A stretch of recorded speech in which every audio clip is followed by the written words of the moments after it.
Yo, what's up YouTube? It's IC514 here and welcome back to my channel, you guys. Welcome back to a brand new video. In this video, we got YouTubers that became murderers. Now this was made by the same creator slash YouTuber that made the channel's abandoned for disturbing reasons video that I reacted to a while back. So yeah, little disclaimer before we begin. As mentioned by the title, this video does contain topics of murder and likely a lot of other gruesome ass shit too. So if this topic isn't your thing or just makes you sick to the stomach thinking about some of the things people do, or you're just somebody who's an easily disturbed individual, please click off of this video now. But anyways, if you guys are new to the channel, make sure you guys go hit that like button, go hit that sub button, go follow my Instagram. I will leave the link in the description. If you guys want to go watch the original video, I'll link that in the description too. But anyways, you guys, let's do this. Alright, y'all, here we go. Suzanne Eaton was a 59-year-old American scientist who was working as a professor of molecular biology in Dresden, Germany. A big part of her job at this institute was to travel around the world and hold conferences on the latest developments in her field. In July of 2019, she traveled to the scenic Greek island of Crete for one of these conferences, not knowing that this was going to be her last, and that the person responsible for her end would be caught because of his videos on YouTube.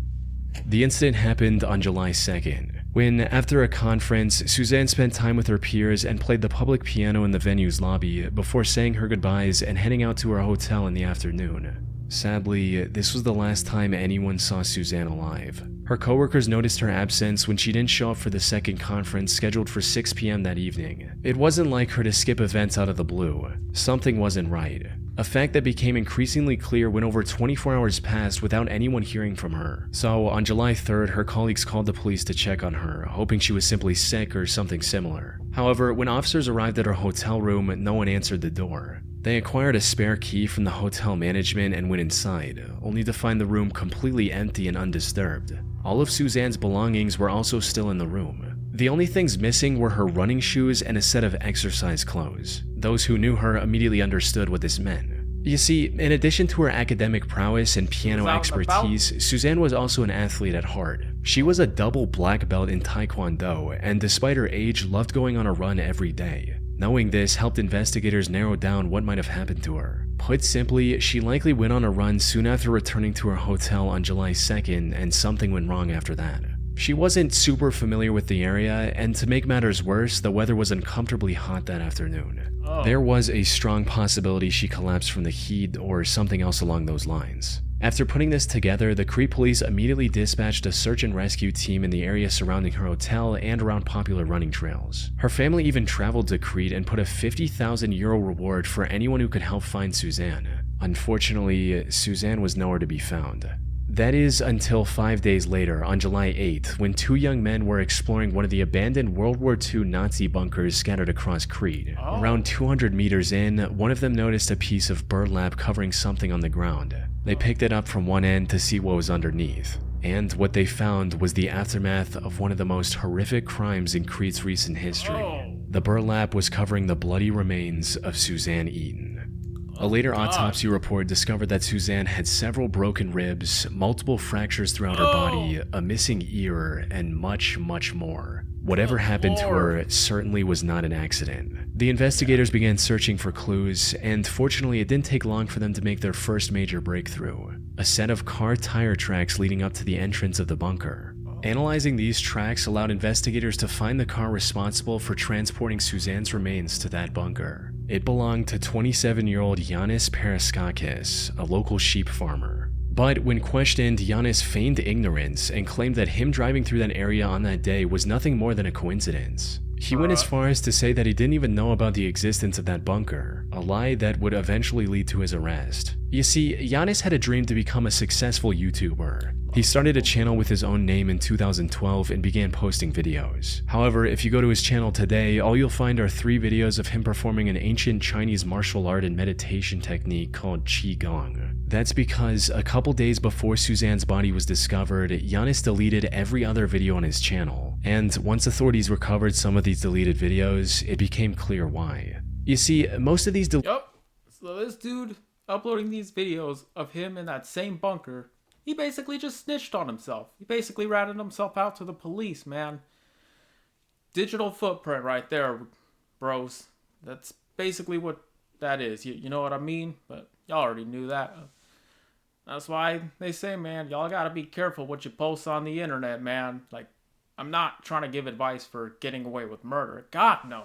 I'm just saying, like, if you post a video and you end up, like, if you post a video of yourself doing something, like, mad embarrassing, and then you delete it because you don't want your homies to end up seeing it and making you the laughing stock or whatever, my best advice is you just, well, I mean, it's already good, but, like, if you're thinking about posting a video of you doing something embarrassing, maybe don't, because it's always possible that one of your friends probably could have downloaded that video before you deleted it or something like that. This is, like I said, man, I'm not trying to teach you guys how to get away with murder, because, you know, I don't condone that shit here. But,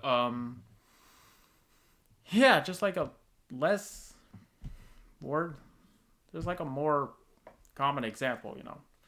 But yeah, this guy basically just ratted himself out by posting those videos. Like, let's be honest. Yeah. Videos involved Giannis exploring abandoned World War II bunkers, including the one where Suzanne's remains were discovered. This contradiction gave the authorities the go-ahead to formally arrest him on July 15. It also allowed them to investigate him further, and the evidence they discovered was overwhelming. As it turned out, the land where this bunker was located was owned by Giannis's family. Investigators also found traces of Suzanne's blood in his car's trunk. When confronted with this evidence, Giannis cracked and told the whole story. According to him, he saw Suzanne running down the road and something came over him. He hit her with his car twice before putting her in his car, driving to the bunker, and ending her life there. He later changed his story to where he was compelled to commit this crime by a demon. Unfortunately for him, the jury didn't buy this one bit and sentenced him to life in prison without the possibility of parole in 2020. Now, this should have been the end of Giannis' story, but from what I've seen, there's more to his actions than just this one crime he was convicted of. The thing is, Giannis presented his vile act as a crime of opportunity, something he did completely out of nowhere. However, there's evidence to suggest that Giannis might be a full-blown serial killer. For instance, he was apparently detained by the police twice before, once for arson and once for animal cruelty, both of which are well-known early behaviors of serial killers. After his arrest, several other women also came forward, testifying that according to Sunday newspaper Real News, 4 more attacks against women were added to the case opened by Chania Security Directory, increasing the total number of assaults committed by 27-year-old Giannis Paraxasis, which I'm pretty sure I might have butchered that, but who cares? Fuck that guy. To 7, excluding the Eaton case. All 7 women have recognized his car after police published the pictures. The victims told police that how they were hit by the car and the way they managed to escape a further assault at the last moment. The man had admitted to police that he would hit women he liked with his car. Bruh, like, you cannot be dead ass right now. You're just asking not to get laid, bro.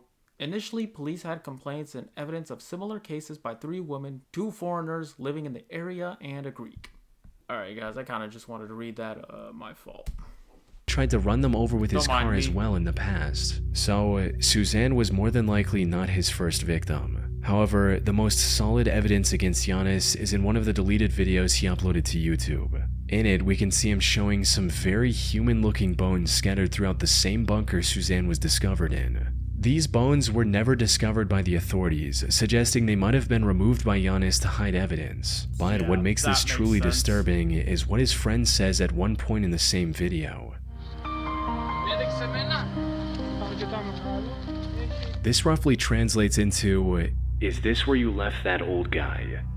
Insinuating that Giannis had disposed of one of his previous victims in the same bunker before. And if that is the case, one can only wonder how many other people Giannis has killed over the years. Yeah, to be honest, I don't even want to know.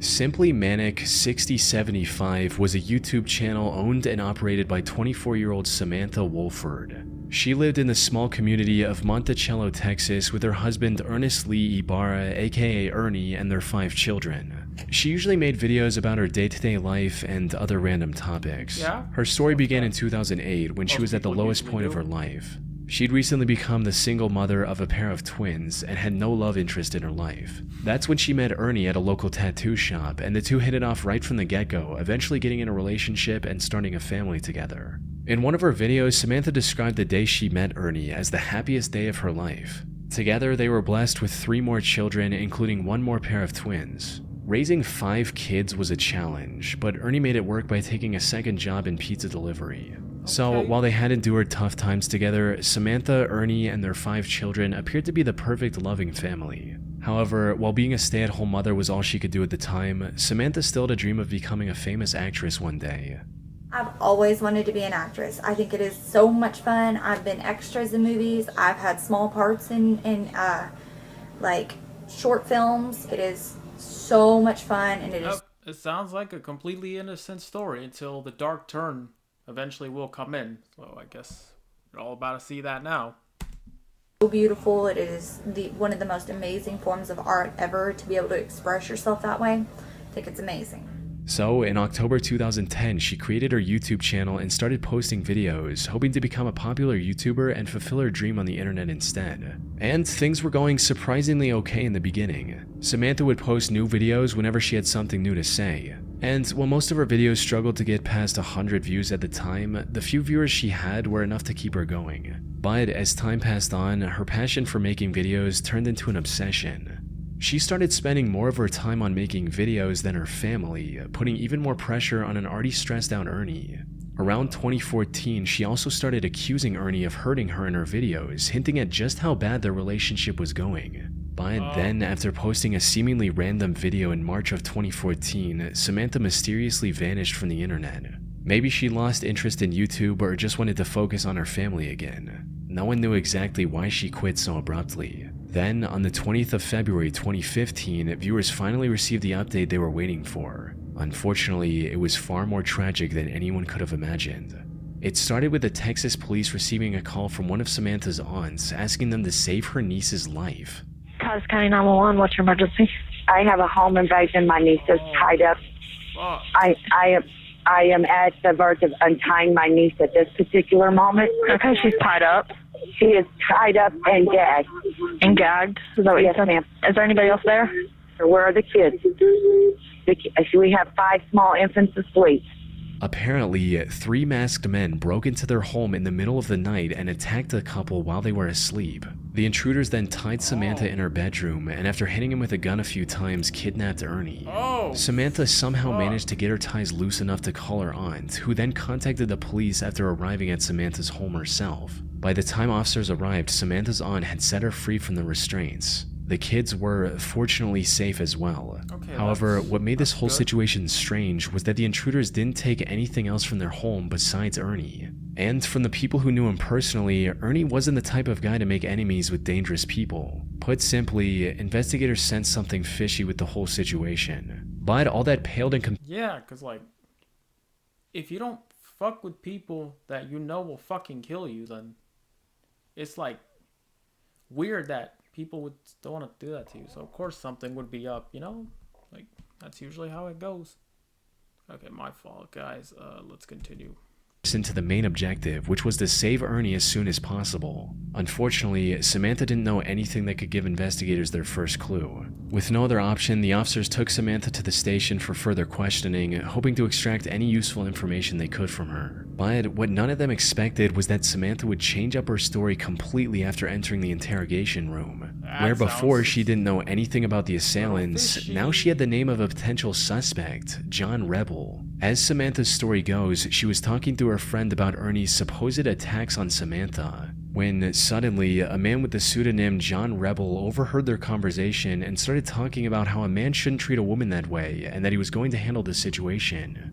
Well, as it turned out, the name John Rebel actually belonged to someone, a man named Jonathan Sanford. The police found and arrested John not long after Samantha gave out his name, right alongside his 2 accomplices, Jose Ponce and Octavius Rhymes. Surprisingly, Jonathan put up little to no resistance and immediately confessed to kidnapping Ernie.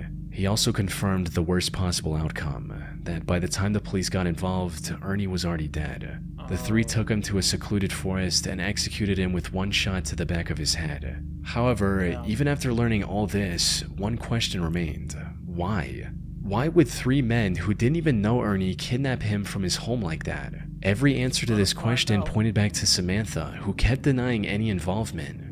Even if the investigators ignored her suddenly remembering the perpetrator's name, there were several other suspicious aspects to her story. Like, how was she able to untie herself enough to call her aunt? Why didn't any of her neighbors hear the break-in? And why were the kids all sleeping in the same room when usually they're scattered throughout the house? It wasn't long before investigators uncovered undeniable evidence of her direct involvement.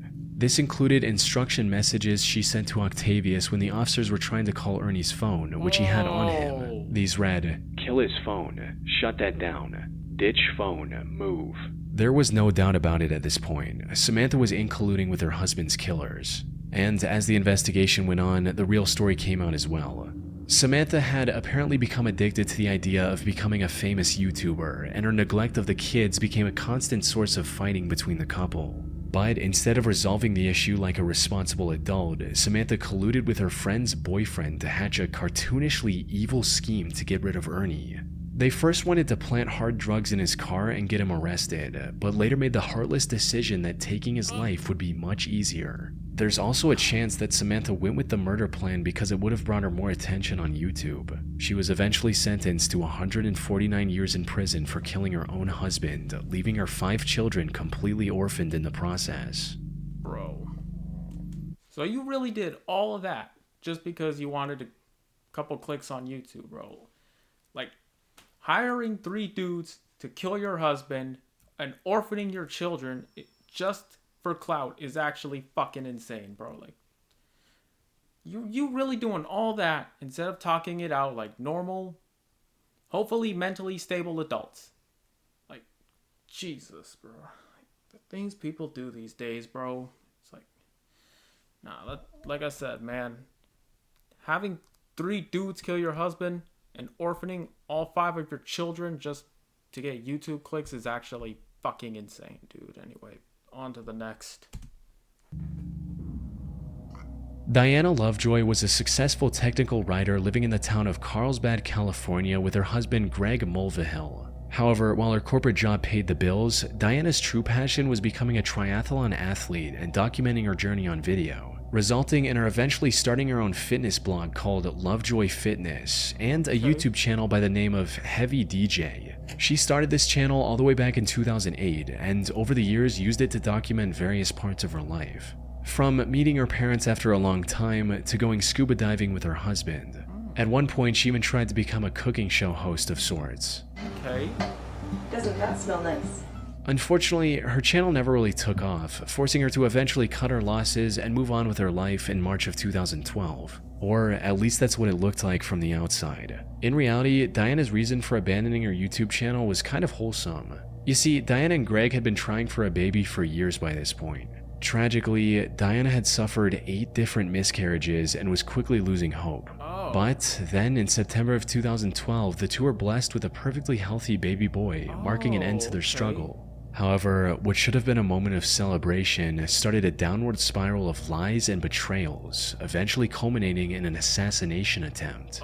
Things started going downhill when just a few months after the birth of their son, Greg lost his job, leaving Diana as the sole breadwinner. The stress of the previous miscarriages, combined with the crushing weight of having to support a family in an extremely expensive city all on her own, spelled disaster for their marriage. It wasn't long before the two were constantly fighting with each other. Things escalated even further on July 9, 2014, when Greg returned home only to see a police officer waiting for him at the door. The officer explained that Greg wasn't allowed to enter his own home because, as it turned out, Diana had accused him of attacking both her and their son. What followed was a nearly 2-year-long divorce mediation. So she tried to ruin his life by creating false accusations. Oh, man.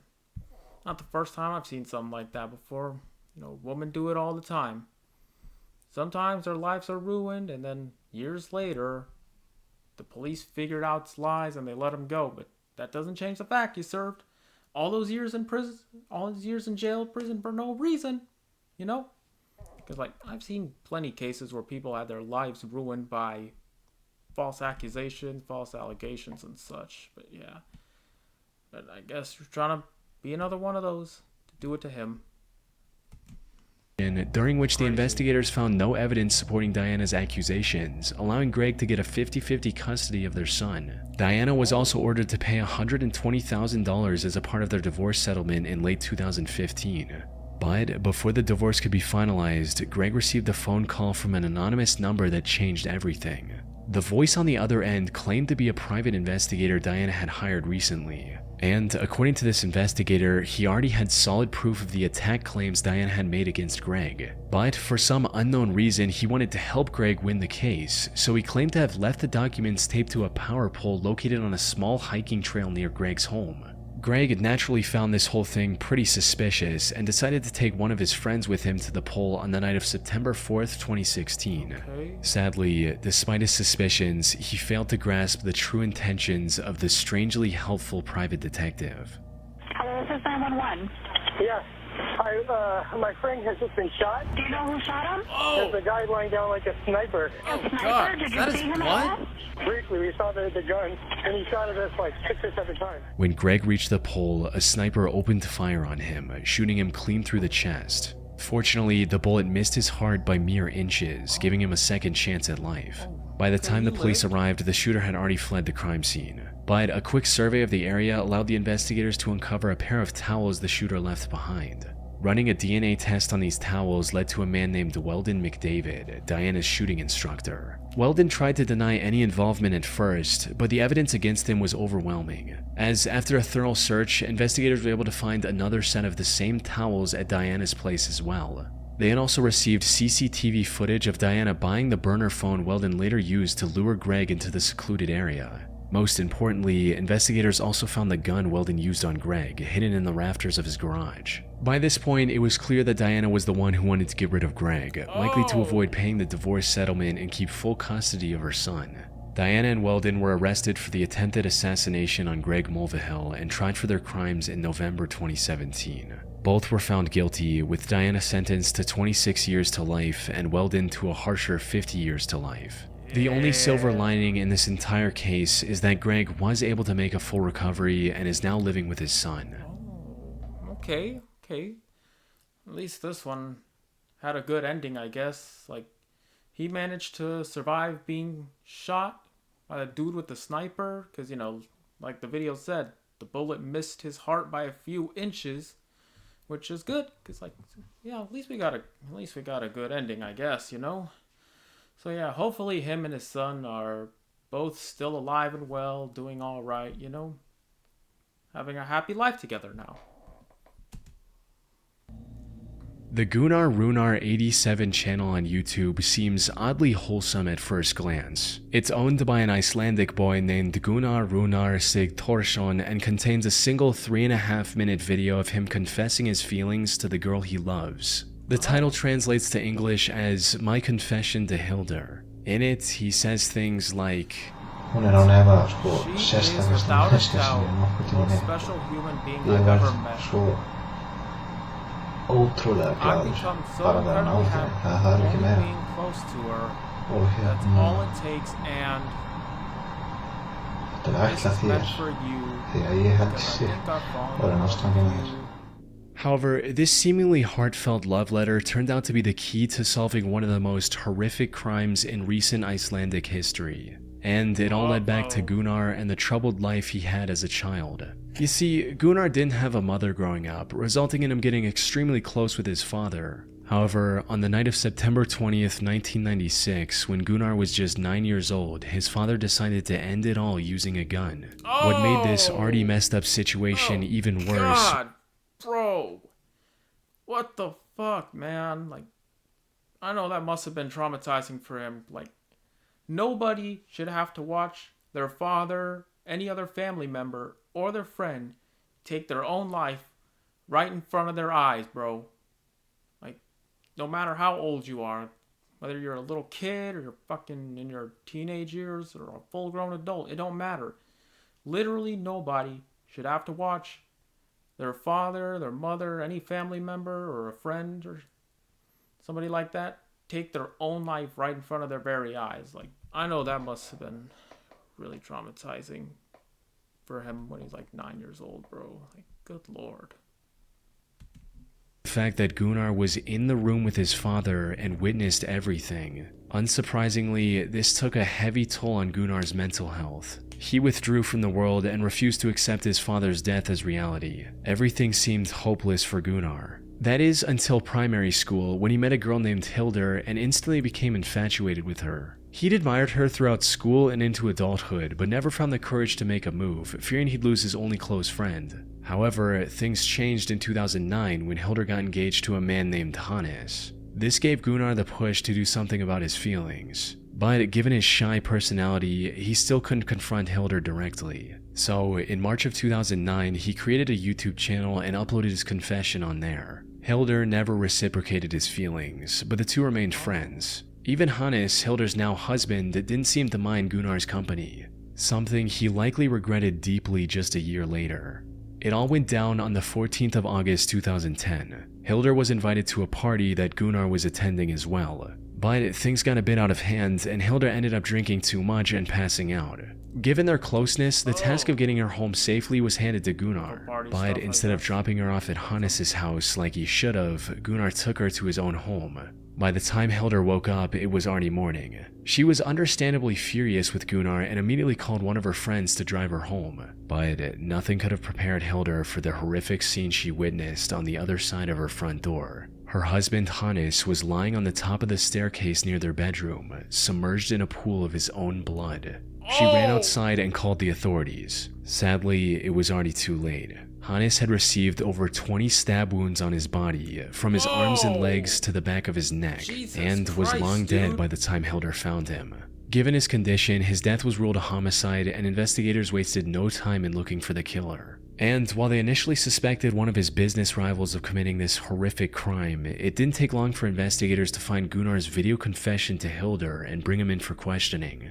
Gunnar denied knowing anything about it and was eventually let go due to lack of evidence. Fortunately, not all hope was lost, because not long after that, investigators found a bloody shoe print next to Hannes' bed. Looking deeper into this print revealed that it belonged to a pair of limited edition Adidas shoes. At the time, there were only 18 of these specific shoes in all of Iceland, and Gunnar just so happened to own one of these pairs. This was enough evidence to detain him once again. This also gave investigators the authority to do a thorough search of his belongings, resulting in them finding residue of Hannes' blood on his shoes, as well as in his car. Once presented with this evidence, Gunnar confessed to the murder. He also revealed that he'd been planning it for months, and even shoplifted the items he intended to use to avoid purchase records linking back to him.